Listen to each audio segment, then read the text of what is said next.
Greetings folks, welcome to another Jurassic World Evolution video. Today we're going to be taking a look at the 4th entertainment mission. This is called the Star Attraction and takes place on Isla Pena. Now, if you haven't browsed around on the internet, such as on Reddit and on the forums and what have you, then you'll probably notice that this is generally seen as the most hated of all of the islands in the game, at least in terms of the fact that it can be the most frustrating. And that's certainly true. There's a number of challenges as you make your way through this particular island that you're going to have to overcome. Otherwise, you're just going to have just a whole bunch of destruction on your hands. One of the tips I'm going to give you immediately, guys, is make sure you're saving often, because honestly, one disaster on this place can literally turn into a complete catastrophe. It really can. One storm, for example, can start setting off diseases, opening your fences, or your meat eaters are going to come. You're going to start having your guests being eaten. It's just going to become an utter nightmare. So just keep saving often and try and make sure you've got plenty of emergency shelters and storm defences set up around the place. Since you need to make fantastic use of space on this particular island, especially if you want to go for 5 stars here, then you are going to want to make sure that you're planning right from the get-go. So once you start the island, have a look around at the big open areas. I mean, not big, but the open areas that are available, so you can start planning where you want entertainment complexes, where you want different pens and fenced off areas for your dinosaurs, and that's just going to help you in the long run. I would recommend having perhaps the central area dedicated to a couple of hotels and all of your shops and facilities that are going to keep your facility ratings high and your guests happy. When you first begin, you are going to have an enclosure already set up for you. It's only a small one, but you can actually pack quite a few herbivores in there. So I'll start doing that pretty much immediately so you can start building up your revenue. And don't be deceived when it comes to smaller enclosures. Herbivores are generally okay with smaller spaces, so don't be frightened just to keep packing them in. And as I say, as long as you keep saving your game, if things start to go wrong, you can just reload and hopefully be better prepared for whatever it is that's coming your way. And if you really want to make the most of the space that's available to you, which is going to be important, as I say, if you're going for 5 stars, then be prepared that a little bit later on when you've got more money, you're probably going to have to demolish a lot of the buildings that were already in place when you started this island and better position them to make best use of the space that's available, because unfortunately they do seem to be just plonked down in the middle of the land, and that's not going to be helpful to you when you're trying to get as much in as you can. But right now, let's move on to the mission itself. That's some general tips on running the island. Now, the first objective for this particular mission then is to get to 1,000 guests. And that's not too hard, actually. It sounds harder than it is. You might have already triggered this one before you even get the mission, depending on which order you build up these contract reputations. But what you want to do is basically just flood your enclosure with herbivores, and that's going to start bringing more guests in. The general concept is the more dinosaurs you have, the more guests you're going to have. But if you want to actually do this a little bit quicker, then you might want to go for some meat eaters instead. And what I would recommend is building a pen and then setting some Deinonychuses up in that pen, because they can actually go with the T-Rex. But I wouldn't recommend creating a T-Rex, which is what I did, and the reason for that is the next objective will actually expect you to do this. And if you create a T-Rex first, you're going to have to create a second one after. And that's a problem because you can't have 2 T-Rexes in the same pen, which means you're either going to have to sell the first, which means you've just wasted your time, or you're going to have to create a second dedicated pen for another T-Rex, which you're probably not going to want to do. So I don't recommend creating a T-Rex, but most of the dinosaur species should be fine to create. Again, Deinonychus is a good one because you can actually set the pen up, have those, being incubated into that, and then you can put the T-Rex in the same pen when the objective updates. Now, I'm not sure what's better for a T-Rex, in all honesty, whether it's the heavy electric fence or the concrete fence. The latter is much more expensive, but the former requires power, obviously.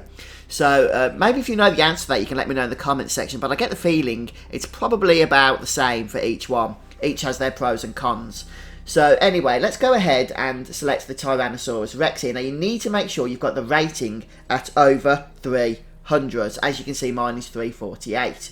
It's actually really easy to get this, but you will have to make sure the genome is substantially high enough, both so that you can unlock more traits to use, but also to increase the viability as well. But once you've gone ahead and selected that, just make sure as well, a little tip for you, that on your incubation lab, your Hammond incubation lab, you have the success chance just flooded as many times as possible. You want this as close to 100% viability as possible so it doesn't fail the incubation procedure. And of course, make sure you save before you go ahead and incubate, so if it does fail, you haven't lost your several $1,000,000 or whatever it is that it costs. It's a ridiculous amount to do a T-Rex. But you don't have to have the genome on 100% in order to get the 300 rating. You only need to actually add a couple of traits to the first 2 trees or whatever it is that you call them. So don't worry too much about that, but obviously once you start adjusting the trait, you are going to lower the viability. So as I said, make sure you have success rate as much as possible, filling up your research slots on the incubation lab. And once you're ready, make sure you release your T-Rex, but this isn't the final objective. There is one more thing we are going to need to do to complete the mission, and that is going to be the hardest thing to do as well, unfortunately, for this mission. But we'll let this naughty girl out first of all.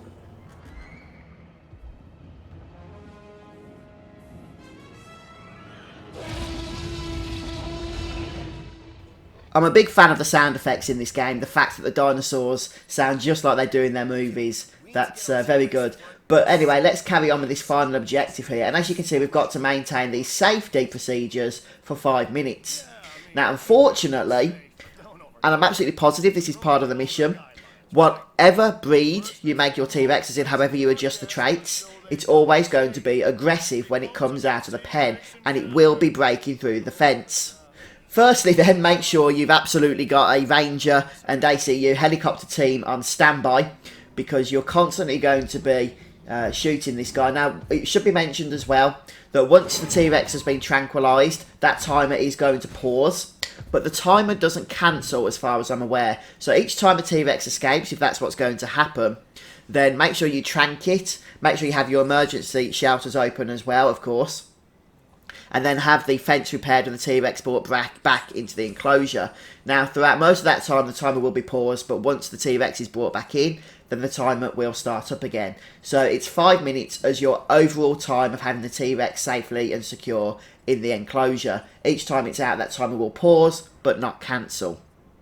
The main issue is whether or not you're going to start having storms or any other incidents occurring at the same time, because that's really going to draw your attention away from this. Now, fortunately, I don't think I do, if I remember correctly from when I recorded this, which made it a little bit easier. I could mainly focus on just keeping the T-Rex, you know, within sight and keeping the emergency shelters open when need be.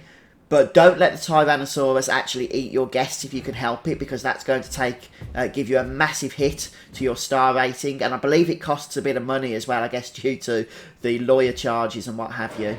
Oh, no, I do get a storm. Okay, I do get a storm. So we have to manage that, and you might do as well, because they are quite frequent on this island. Have to manage that at the same time as just keeping an eye on this T-Rex as well. I think one thing in hindsight that I might have done better, and something for me to bear in mind going forward if I ever do this island again from the start, is to just make sure that I try and have my T-Rex enclosure a little bit closer to my Ranger and helicopter units, because you will be spending quite a bit of time repairing fences and tranking the dinosaur and bringing it back to its enclosure space. So it would have just been a little bit helpful if they didn't have to travel so far each time.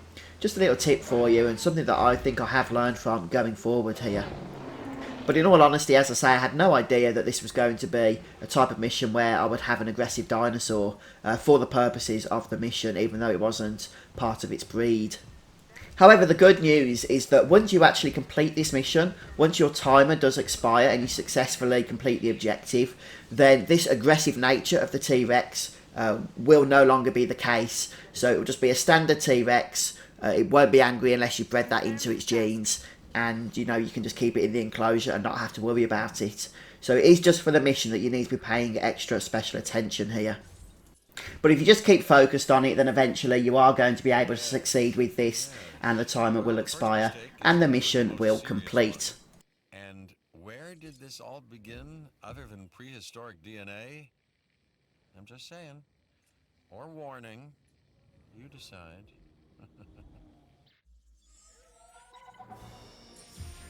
And there we have it then, folks, the end of the Star Attraction mission, and quite a challenging one actually. So hopefully you guys will manage this one, but just let me know in the comment section how you found it. I mean, maybe you found it a lot easier than I did and you've got some other tips for us to share. So please do, let us know what those are, and hopefully that will help other people as well that check those comments. But that's the way I did this mission, guys, so I hope this video is going to help you to complete it as well. And if you do enjoy watching, don't forget to leave a like. That really does support me, and I appreciate it very much. As does subscribing to my YouTube channel, and that should hopefully keep you notified when I put more of these videos out. I do plan on covering the other missions as well in this game. But that's it for me for today, guys, so thanks for stopping by and checking out my tutorial, and I'll see you next time. Looks like I've got a sabotage to take care of here. How wonderful. Goodbye all.